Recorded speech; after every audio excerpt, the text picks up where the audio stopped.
Bonjour.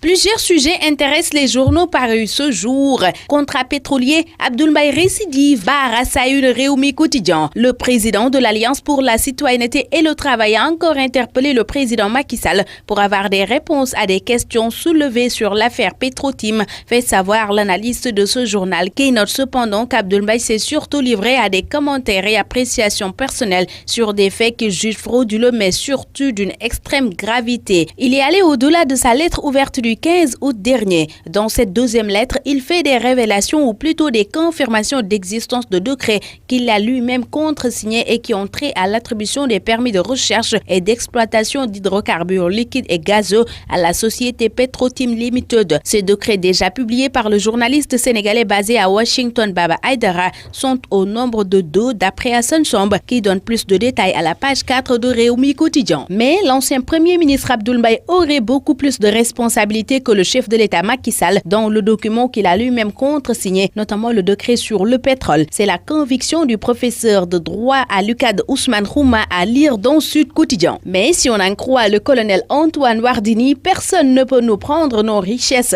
Le directeur du service civique national était l'invité du Grand Oral samedi dernier et il est revenu sur la question du pétrole au Sénégal, l'incivisme, la formation des jeunes entre autres sujets. Il y a à lire à la page 5 de ce journal. À la page 7 du journal LAS, le président Macky Sall annonce la réduction du prix de l'électricité. C'était lors de l'inauguration de la centrale voltaïque de Bohol. Note ce journal qui nous fait part aussi de l'usage du mix énergétique.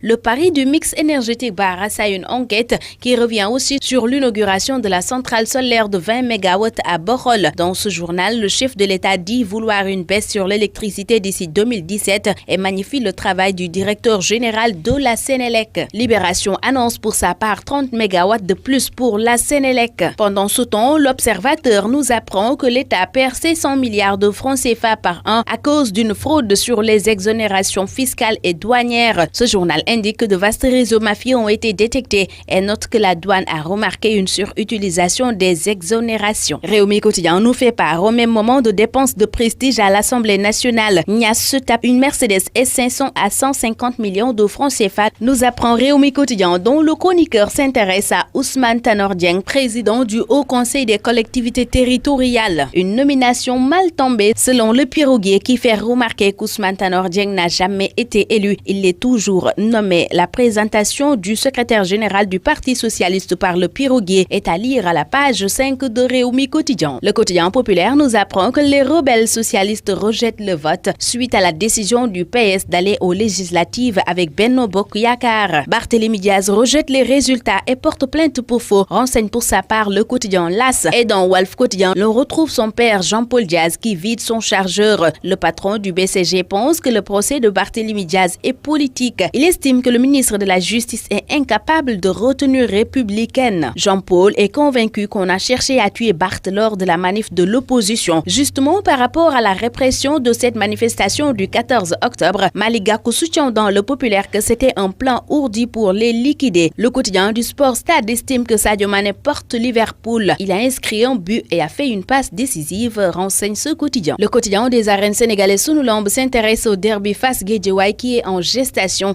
et nous donne les 3 raisons du duel inévitable Balla Gris. Bonne lecture à tous.